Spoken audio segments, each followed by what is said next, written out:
빌립보서는 바울이 감옥에서 쓴 편지입니다. 빌립보에 있는 그리스도의 교회에게 쓴 편지입니다.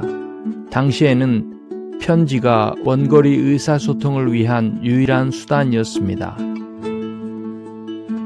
내가 편지의 당사자가 아닌 다음에야 다른 사람들 사이에서 주고받은 편지의 내용을 제대로 이해하기란 쉽지 않습니다.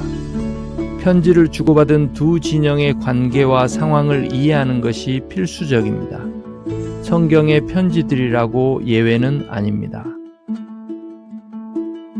그렇기 때문에 바울과 빌립보 교회와의 관계를 알면 바울이 빌립보 교회에 쓴 이 편지를 이해하는 데 많은 도움이 됩니다. 지난 비디오에서는 빌립보 성에 대해서 살펴보았습니다. 이 시간에는 빌립보 교회의 시작, 다시 말해 빌립보서를 주고받은 바울과 빌립보 성도들 간의 관계의 시작을 살펴보겠습니다. 감사하게도 바울과 빌립보 교회의 관계의 시작은 사도행전 16장에 자세히 기록되어 있습니다. 제2차 선교 여행을 떠난 바울과 그 일행은 오늘날 터키가 자리한 땅인 소아시아에서 아시아로 들어갈 채비를 하고 있었습니다. 몇 차례 아시아로 가고자 애썼으나 번번이 예수의 영이 허락지 않았다고 성경은 말합니다.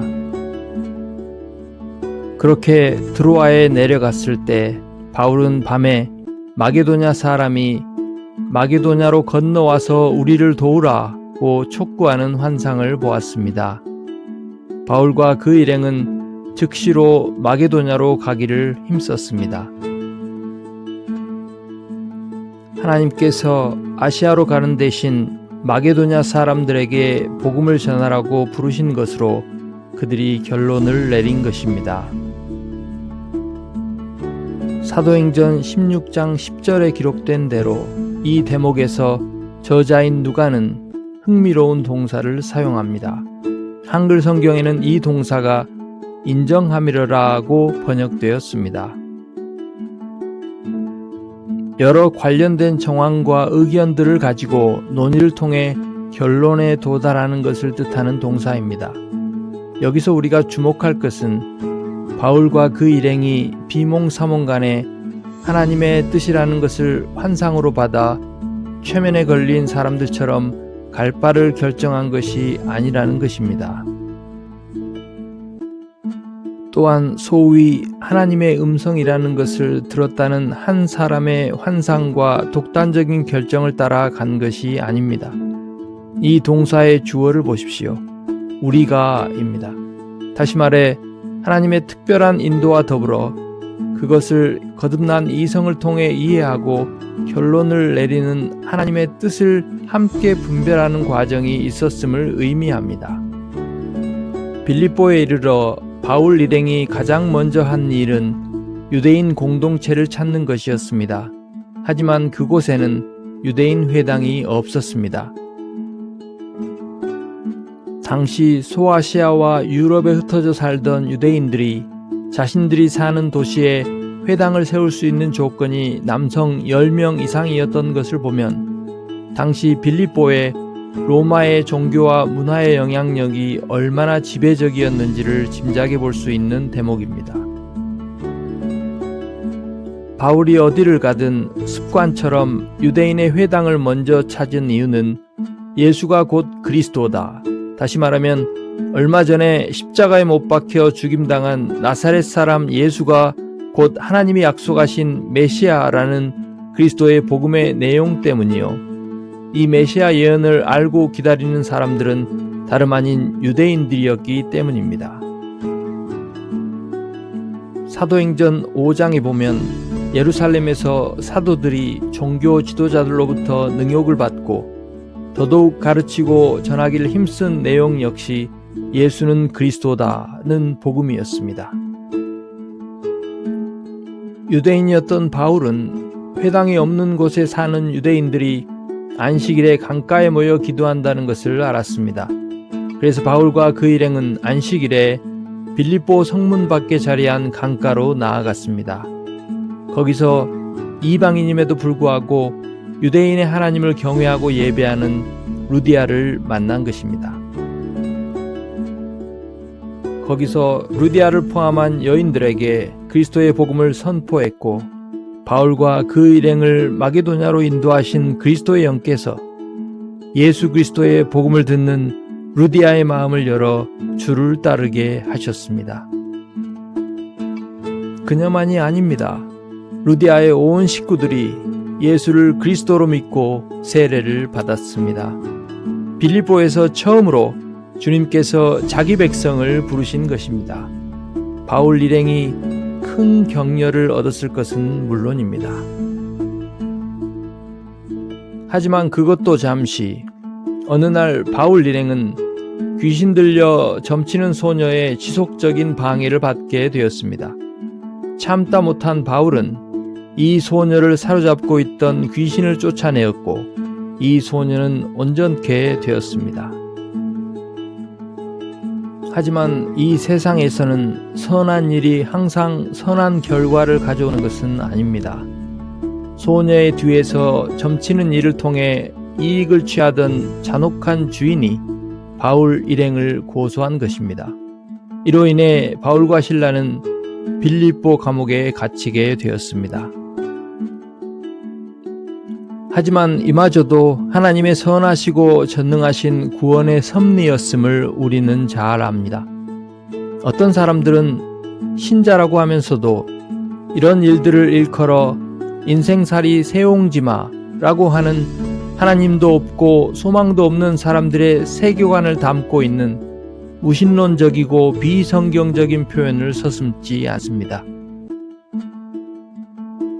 하지만 그리스도인은 그런 눈먼 운명의 변덕스러운 횡포를 믿지 않습니다. 말 그대로 만물과 모든 일을 그 선하신 뜻대로 주장하시는 분이 우리의 아버지이기 때문입니다.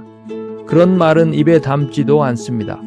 온전치 않은 말은 입 밖에도 내지 말라고 에베소서 4장 29절은 말합니다.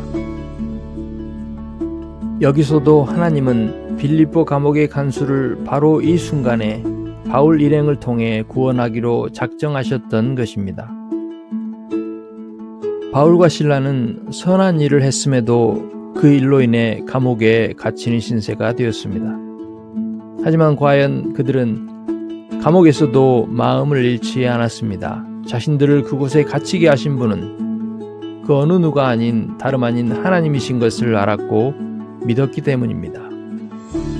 자신들의 잘못된 선택이나 귀신 들린 소녀를 온전케 해주어서도 아닙니다. 그 어떤 것도 하나님의 계획과 뜻을 거스르거나 방해할 수 없다는 것을 알았고 믿었습니다. 모든 일을 그 뜻대로 주장하시는 하나님의 선하심과 전능하심과 절대 주권을 믿었습니다. 과연 빌립보서 4장 6절에 바울은 아무것도 염려하지 말고 모든 일에 기도와 간구로 너희 구할 것을 감사함으로 하나님께 아뢰라고 합니다. 이렇게 썼던 바울은 이미 여기서 빌립보 교회가 세워질 때 그것이 무엇인지를 몸소 보여주고 있었습니다. 그렇게 옥에 갇혀 매질을 당한 후 바울과 실라는 밤에 빌립보서 4장 6절에 쓴 것처럼 하나님을 찬양했고 감사했고 하나님 앞에 기도했습니다. 그리고 온 옥터를 뒤흔드는 강력한 지진이 그 밤에 있었습니다. 이를 통해 빌립보 감옥의 간수와 그의 온 가족도 예수의 복음을 믿고 세례를 받았습니다. 바울과 실라가 로마의 시민인 것을 알게 된 빌립보 성의 상관들은 로마의 시민을 재판도 없이 감옥에 가두고 매질한 것 때문에 두려워 바울 일행에게 속히 성을 떠나줄 것을 청했습니다. 그렇게 빌립보 성을 떠나게 된 바울 일행은 빌립보를 떠나기 전 루디아의 집에 들러 그리스도의 복음을 믿고 세례를 받은 형제 자매들을 격려했습니다. 이렇게 찢겨지듯 갑작스럽게 두고 온 형제들이었기에, 이제 갓 태어난 교회였기에 이런 저들을 이교 도시의 한가운데에 두고 온 목회자 바울의 마음은 항상 저들을 잊을 수가 없었습니다. 젖도 떼지 않은 자식을 떠나온 어미의 마음처럼 사도 바울은 이런 자신의 마음을 빌립보서를 시작하자마자 써내려가기 시작합니다. 빌립보 교회의 시작이 이러했습니다. 하나님의 주권적이고 선하신 인도하심으로 바울 일행을 통해 그리스도의 복음이 빌립보에 이른 것입니다. 하나님이 구원하시기로 작정한 자들이 빌립보에서 이 복음을 믿고 세례를 받았습니다. 구원받은 저들을 통해 빌립보에도 승천하신 그리스도의 교회, 지옥의 권세가 이기지 못하는 그의 몸된 교회가 세워졌습니다. 아무도 예상하지 못했습니다. 아무도 예상하지 못한 사람들이 아무도 예상하지 못한 방식으로 로마의 시민권을 뽐내는 도성에서 하나님 나라의 시민이 된 것입니다. 아시아로 가려고 했던 바울 일행을 빌립보로 돌리신 이가 누구입니까? 루디아의 마음을 여신 분이 누구입니까? 귀신에게 사로잡혀 착취당하던 소녀를 구원하신 분이 누구입니까? 바울과 실라를 감옥에 갇히게 하심으로 빌립보 감옥의 간수를 구원하신 분이 누구입니까? 과연 빌립보에서 구원의 착한 일을 시작하신 이는 오롯이 하나님뿐입니다. 이런 배경을 아는 것은 그 자체로 유익할 뿐 아니라 빌립보서를 이해하는 데 큰 도움이 됩니다. 빌립보 교회의 시작과 관련하여 우리가 살펴본 내용을 다음과 같이 간추려 볼 수 있습니다. 첫째로 그리스도의 복음을 마게도냐의 빌립보에 전하게 하신 분은 다름 아닌 복음의 주인이신 승천하신 예수 그리스도 자신입니다. 바울과 그 일행에게 주님의 인도하심을 받는다는 것은 무엇이었습니까? 당사자인 자신들의 거듭난 이성과 말씀의 계시를 무시하고 소위 말해 유력한 한 사람의 결정을 맹목적으로 쫓는 것이었습니까?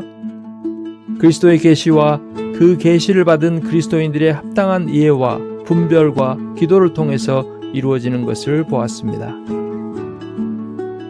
사도 바울이 보았던 환상보다 더 온전하고 최종적인 계시가 우리에게 주어졌습니다. 바로 하나님의 말씀입니다. 기록된 말씀을 주시고 보존하신 성령께서 신자들 안에 계시면서 그 말씀을 배우고 깨닫고 믿도록 하십니다. 그렇게 새롭게 된 지각으로 우리를 두신 일상에서 하나님의 선하시고 온전하시고 기뻐하시는 뜻을 분별하도록 하시고 그 뜻을 쫓아가도록 하십니다. 빌립보 교회를 세우신 분은 그리스도입니다. 그리고 그 교회의 터는 그리스도의 복음입니다. 루디아의 마음이 언제 열렸습니까? 그리스도의 복음을 들을 때였습니다. 누가 열었습니까? 승천하신 그리스도, 언제나 살아계신 그리스도입니다. 귀신 들려 점치는 소녀를 온전케 하신 분이 누구입니까? 그리스도입니다. 빌립보 감옥의 옥터를 흔드신 분이 누구입니까? 그리스도입니다. 빌립보 감옥의 간수와 그 가족들을 구원하신 분이 누구입니까? 그리스도입니다. 예수가 그리스도라는 복음의 터 위에 저들을 산돌로 해서 당신의 교회 빌립보 교회를 세우셨습니다. 데살로니가 교회에 그랬듯이 이들에게 복음은 말로만 임한 것이 아니었습니다. 능력으로 임했습니다. 그냥 종교를 바꾸는 정도가 아니었습니다. 성을 요란하게 하되 심히 요란하게 할 정도의 변화였습니다. 기존의 도시의 생활 습관과 풍습이 용납하지 못하는 삶의 변화였던 것입니다. 당시 이들의 변화가 유독 독특하고 유난해서가 아닙니다. 그리스도의 피로 거듭나고 흑암의 나라에서 빛의 나라로 들이운 모든 영혼의 변화가 그렇습니다. 아멘.